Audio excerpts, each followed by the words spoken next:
দেখ আগের দিন মোটামুটিভাবে আমরা যে দিকটাতে ফোকাস করেছিলাম সেটা ছিল যে ফ্যানটা একটু বন্ধ কর, যে দিকটাতে আমি ফোকাস করেছিলাম সেই দিকটা ছিল হচ্ছে আইনস্টাইনের ফটো ইলেকট্রিক এফেক্ট, এবং তার উপর কিছু অঙ্ক এখন করলাম। আজকে আমাদের পড়াশোনার জায়গাটা একটু অন্যরকম। সেটা হচ্ছে যে আগের দিনের গল্প ছলে একটা জিনিস তো বোঝাচ্ছিলাম, সেটা হচ্ছে যে কোয়ান্টাম মেকানিক্যাল পার্টিকেলগুলো বেসিক্যালি বিহেভ করে ওয়েভের মতো। মানে ধরা যাক যে একটা ইলেকট্রন কোনো কন্ডাক্টরের ভিতর দিয়ে ফ্লো করছে, electron is flowing through a conductor. আমাদের কোয়ান্টাম মেকানিক্সের পয়েন্ট অফ ভিউ থেকে আমরা বলতে পারি যে যে কোনো কোয়ান্টাম মেকানিক্যাল পার্টিকেল, এদের ক্ষেত্রে একটা পার্টিকেল নেচার থাকবে, পাশাপাশি এদের একটা ওয়েভ নেচার থাকবে। মানে এই সমস্ত পার্টিকেলগুলো কিছু কিছু এক্সপেরিমেন্টের এদের পার্টিকেল নেচারটাকে এস্টাবলিশ করার চেষ্টা করবে, আবার কিছু কিছু এক্সপেরিমেন্টে এদের ওয়েভ নেচারটাকে এস্টাবলিশ করার চেষ্টা করবে। ঠিক বলছি? এবং এই সম্বন্ধে যে থিওরেম তারই নাম হচ্ছে ওয়েভ পার্টিকেল ডুয়ালিটি। মানে এদের তরঙ্গ এবং কণিকা এই দ্বিতত্ত্ব এক্সিস্ট করে, মানে কোনোটাই পুরোপুরিভাবে স্বয়ংসম্পূর্ণ নয়। কোনো কোনো এক্সপেরিমেন্টে পার্টিকেল নেচার এস্টাবলিশ, কোনো কোনো এক্সপেরিমেন্টে ওয়েভ নেচার এস্টাবলিশ। বোঝা গেছে? এবং এই থিওরেমটা ফার্স্ট আমাদের সামনে নিয়ে এসেছিল ডি ব্রগলি। এই নাম অনুসারে ডেটাই হচ্ছে ডি ব্রগলি হাইপোথিসিস। কি এই de Broglie hypothesis? De Broglie যেটা বললো সেটা হচ্ছে যে এটা কোয়ান্টাম মেকানিক্যাল পার্টিকেল যদি মুভ করে তাহলে তার সাথে অ্যাসোসিয়েটেড যে ওয়েভ, তার যে ওয়েভ লেন্থ সেটা যদি ল্যামডা হয় তাহলে lambda equals to de Broglie বলছে h/p হবে, যেখানে ল্যামডাটা হচ্ছে wave length of the quantum mechanical particle. সেটা ইলেকট্রন হতে পারে, প্রোটন হতে পারে, আলফা পার্টিকেল হতে পারে, ডয়ট্রন হতে পারে, যা ইচ্ছা। আর পিটা হচ্ছে মোমেন্টাম অফ দ্য পার্টিকেল, ভর নয় ভরবেগ।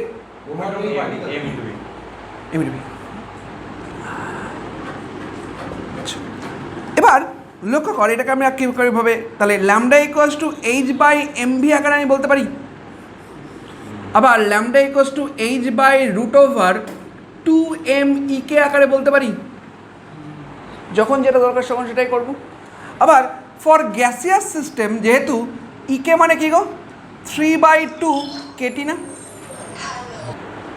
আচ্ছা, তাহলে আলটিমেটলি দেখো ল্যামডা ইকুয়ালস টু দাঁড়িয়ে গেলে হচ্ছে h/√3mkt, বা lambda is proportional to 1/√t। তাহলে এই সমস্ত সিস্টেমের জন্য কী ঘটনা ঘটছে না, টেম্পারেচার যত বাড়ছে ল্যামডা তত কমে যাবে, টেম্পারেচার যত কমছে ল্যামডা তত বেড়ে যাবে। বোঝা গেছে? তাহলে আমরা এই কটা রিলেশন বিভিন্নভাবে ইউজ করব।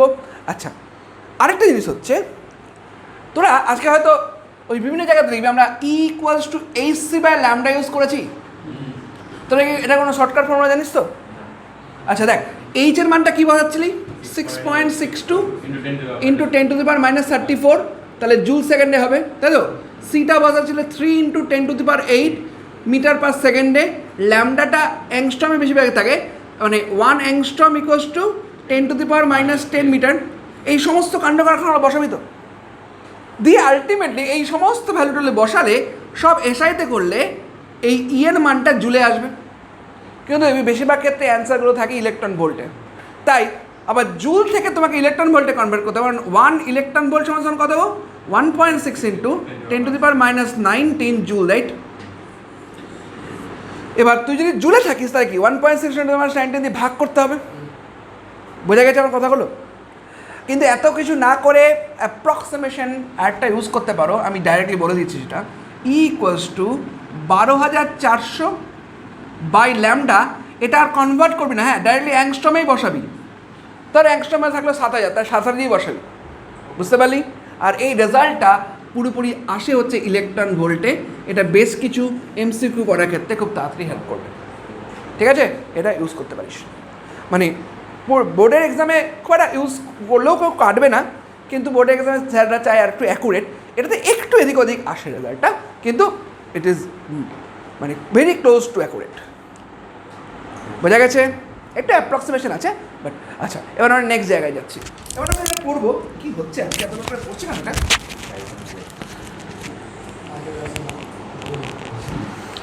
মাইকও চাইছে না যে কথা শুনি এরকম ব্যাপার।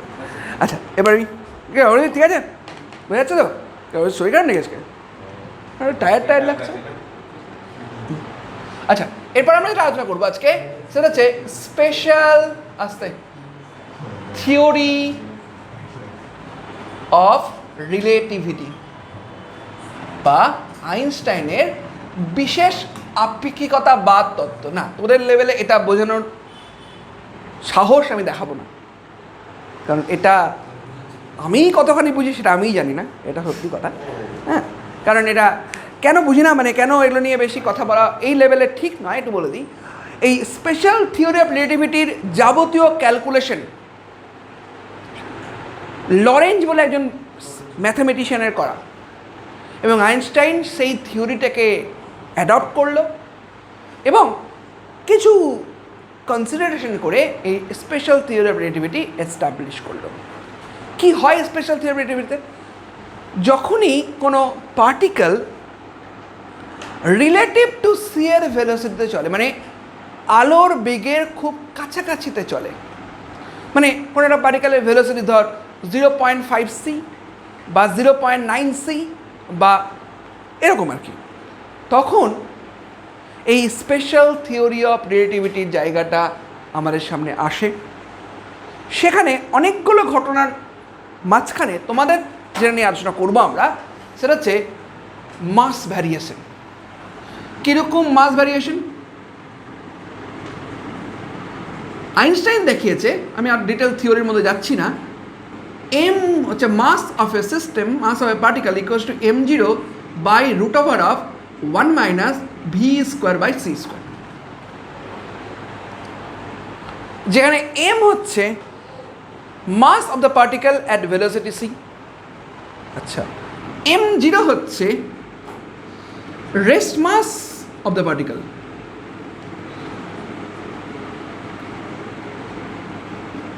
ভিটা হচ্ছে velocity of the particle।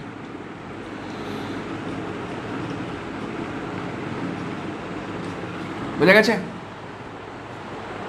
ঠিক আছে,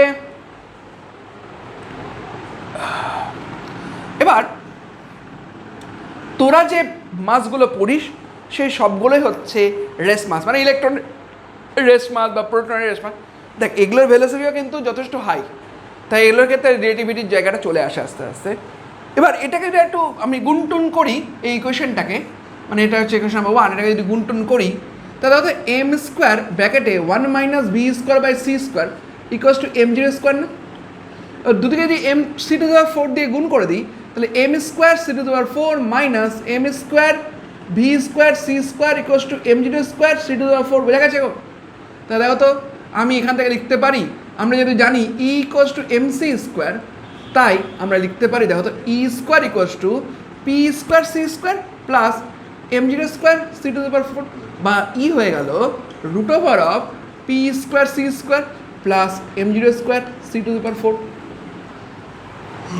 বোঝা গেছে? তাহলে এটা হচ্ছে যে কোনো রিলেটিভিস্টিক পার্টিকেলের টোটাল এনার্জি হচ্ছে ই, তার পি স্কোয়ার সি স্কোয়ার যে টার্মটা বলছে, মানে পিসি যে টার্মটা বলছে সেটা হচ্ছে কাইনেটিক এনার্জি পার্ট, আর m0 square C to the 4 এটা হচ্ছে রেস্ট মাস এনার্জির পার্ট। এটা কিন্তু রিলেটিভিস্টিক ওয়ার্ল্ডেই শুধু কাজ করে, অন্য কোনো ওয়ার্ল্ডে নয়। আমরা সবসময় দেখ, আমরা যে ওয়ার্ল্ডে বাস করছি সেটা কিন্তু অবশ্যই V is much much less than C, তাই আমরা M nearly equals to m0 ধরেই কাজ করি কিন্তু, হ্যাঁ, মানে এম ইকুয়ালস টু m0 ধরেই কাজ করি, এটা তো ভুল, মানে আমার মাস এটা ফিক্সড, আমার কোনো রিলেটিভিস্টিক মাস্টার্স নেই। কারণ রিলেটিভিস্টিক এফেক্ট বোঝার জন্য যে লেভেলে পৌঁছানো দরকার আমরা সে লেভেলে পৌঁছাতে পারবো না। আমি কথাটা বোঝাতে পারলাম?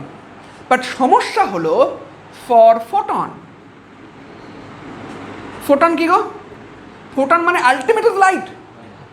তাহলে ফোটনের ভেলোসিটি যদি ভাবি সেটা আলটিমেটলি সি। সমস্যা হয় ইকুয়েশনে বসা। যদি ভি ইকুয়ালস টু সি বসিয়ে দিই তাহলে ultimately M equals to infinity হয়ে যাচ্ছে, তাই না? তাহলে ফোটনের মাস কি ইনফিনিটি? না না না। ফর ফোটন এম জিরোটাকে জিরো করে দাও, মানে ফোটনের রেস্ট মাস বলে কিছু নেই। কেন নেই?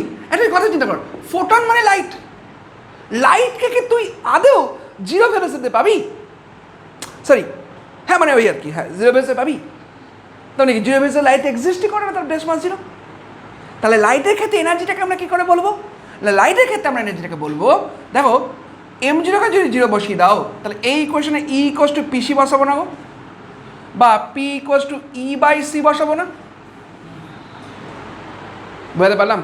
This is the P is the momentum of the photon and it is come from E by C. বোঝা গেছে?